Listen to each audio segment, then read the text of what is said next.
And basically, composition is just plugging one thing into another. So the easiest way that I like to do this is when you guys first learn about function operations or functions in Algebra 1,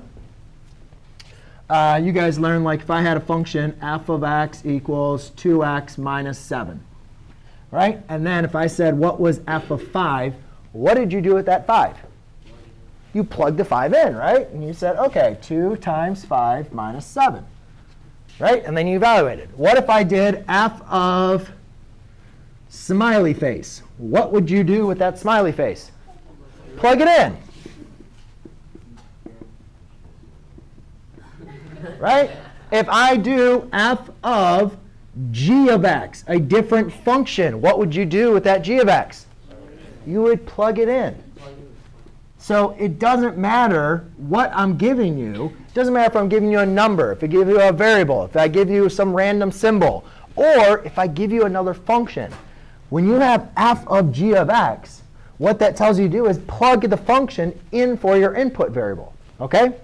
So you guys have two functions here, f of g of x. The first one that we wrote down was composition. And it looks like this. And a lot of times you just remember this by fog. But really what that little circle means, it's not an O. That means an f of g of x. It means composition. And basically what that's telling us to do is to take the g of x function, which I'll use in red, and plug that into the f of x function. That's what this means. OK? F of g of x means plug in g of x into the f of x function.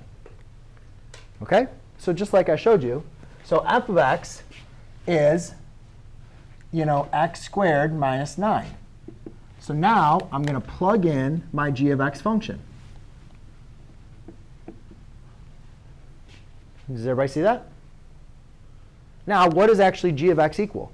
G of x is equal to what? X plus 3.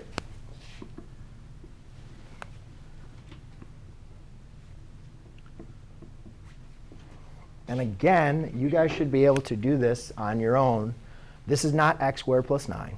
This is a binomial squared, which turns into a perfect square trinomial. So therefore, if you're having trouble doing this in your head, please come and see me. But this is x squared. This is x squared plus 6x plus 9 minus 9. Now, can we go ahead and simplify this? Yeah, of course we can. So this becomes x squared plus 6x. OK, so that's f of g of x. Now, let's go ahead and take a look at g of f of x. OK, so for g of f of x, it's going to be the same thing, except now we're going to plug in the f of x function into the g of x function. All right, so by doing that, I have my g of x is x plus 3.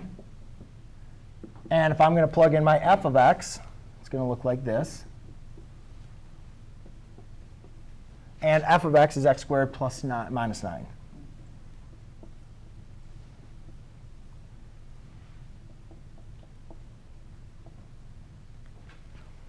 And there we go.